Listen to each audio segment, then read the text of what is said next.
Berikutnya dari Prastowo 2012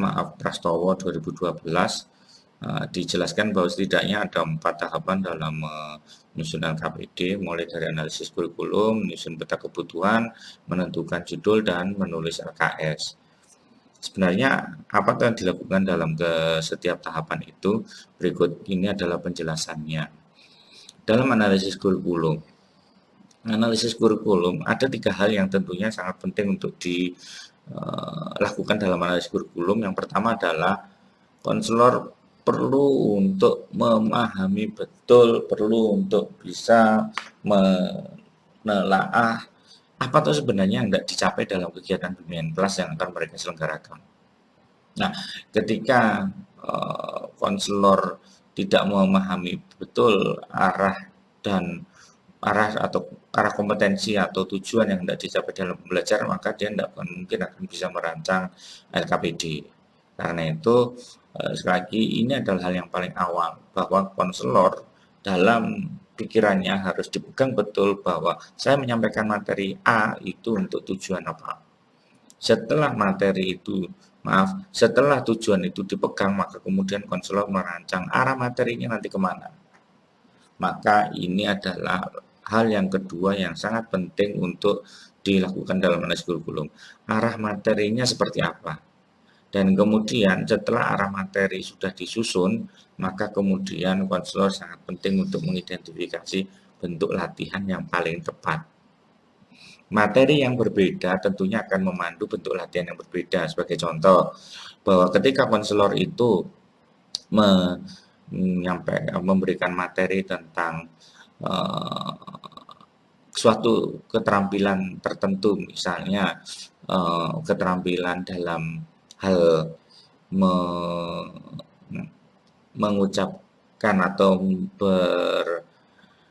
mengucapkan kata-kata yang bersifat asertif atau tegas, misalnya keterampilan dalam mengucapkan kata-kata bersifat tegas.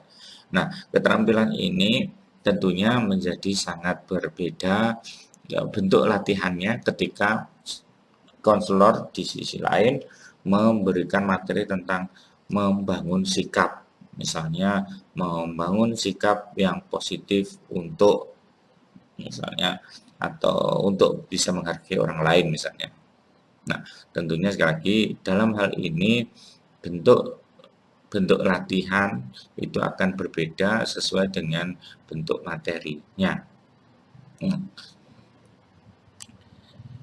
Ini adalah tahapan pertama dari analisis kurikulum. Dengan demikian kita bisa memahami bahwa dalam tahapan analisis kurikulum ini konselor betul-betul mengetahui tujuan dalam pembelajaran atau bimbingan kelasnya seperti apa, kemudian bentuk materi yang dia sampaikan ke siswa itu seperti apa, dan kemudian bentuk latihan yang relevan untuk disajikan kepada siswa nantinya apa.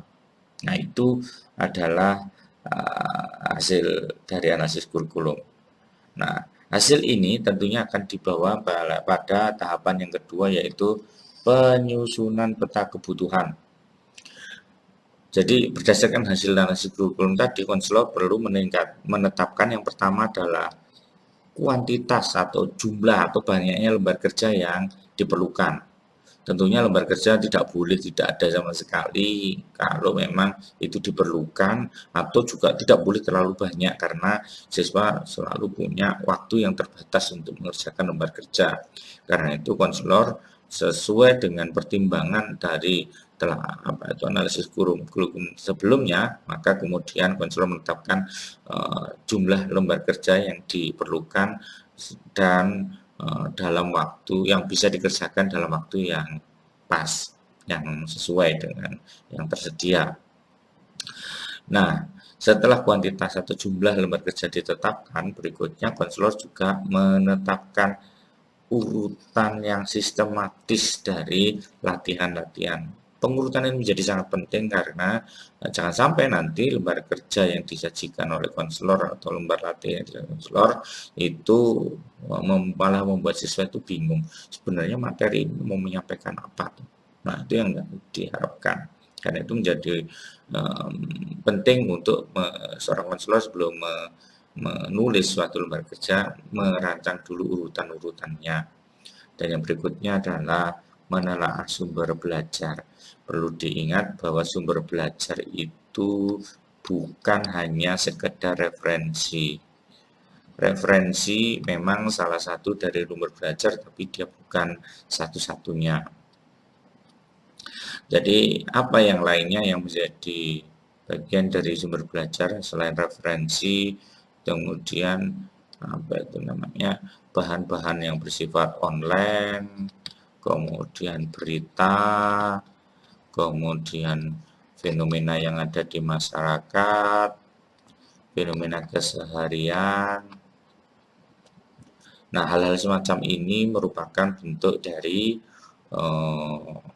sumber belajar. Sumber belajar ini menjadi pertimbangan dalam merancang lembar kerja, mengingat ketika ternyata sumber belajar itu ada di masyarakat, maka kemudian bahan latihnya tentunya yang memungkinkan untuk atau memfasilitasi siswa untuk mengeksplorasi data-data di masyarakat. Tetapi ketika bahannya itu berasal dari referensi, tentunya bahan latihnya juga disesuaikan dengan hal itu. Yang berikutnya adalah menetapkan judul. Jadi setiap LKPD tentunya diawali dengan judul supaya bisa memberikan gambaran kepada siswa atau peserta didik mengenai apa lingkup dari latihan yang akan dia kerjakan. Karena itu, judul tentunya sangat penting untuk didasari pada kompetensi yang hendak dicapaikan pada siswa. Dalam hal ini tentunya sangat terkait dengan tujuan dari bimbingan kelas itu sendiri. Di tahapan yang keempat adalah yang dilakukan konselor dalam menyusun lembar kerja adalah penyusunan itu sendiri. Jadi LKPD ini sangat penting untuk ditegaskan selalu memiliki 4 hal ini atau mencakup 4 hal ini. Jadi di sana ada tujuannya itu apa, materi singkatnya ada, struktur LKPD-nya juga jelas, dan strategi penilaian. Nah, struktur apa itu secara umum, struktur atau sistematika LKPD mencakup 6 hal ini. Jadi diawali dari judulnya LKPD itu apa, kemudian petunjuk cara mengerjakannya, baik itu petunjuk untuk guru maupun konselor, kemudian kompetensi yang tidak dicapai itu apa, dalam hal ini tujuannya dituliskan, kemudian informasi pendukung, ini bisa berupa yang tadi kita bahas, materi singkat, masuk di sini. Materi singkat yang perlu dikuasai siswa sebelum mengerjakan lembar kerja. Kemudian yang berikutnya adalah tugas dan langkah-langkah kerja, termasuk juga bahan-bahan yang diperlukan dan seterusnya. Dan yang terakhir adalah bagaimana lembar kerja itu nanti dinilai, maka berkaitan dengan penilaian. Sebagai akhir dari diskusi ini, saya ingin menyajikan salah satu contoh lembar kerja yang saya ambil dari bahan online.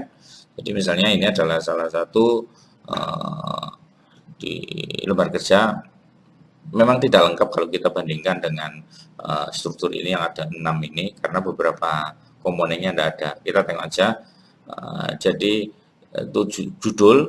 judul sudah ada, ini komponen yang satu. Kemudian kalau kita kaitkan dengan petunjuk belajar, petunjuknya juga sudah ada di sini. Kemudian yang ketiga, kompetensinya dicapai.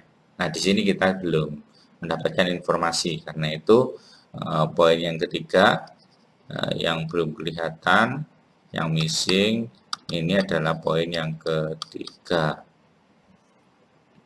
Kemudian yang keempat adalah informasi pendukung. Ini bisa berperan menjadi informasi pendukung.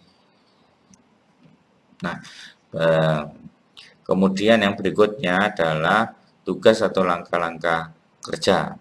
Jadi di sini sudah sangat tampak tugas dan langkah kerja untuk menuliskan tujuan yang tepat. Nah, yang berikutnya adalah penilaian. Di sini tidak diberikan informasi yang memadai tentang bagaimana penilaian nanti ini dibuat, karena itu dari sisi ini tidak poin 3 sama poin 6 memang tidak terlalu banyak.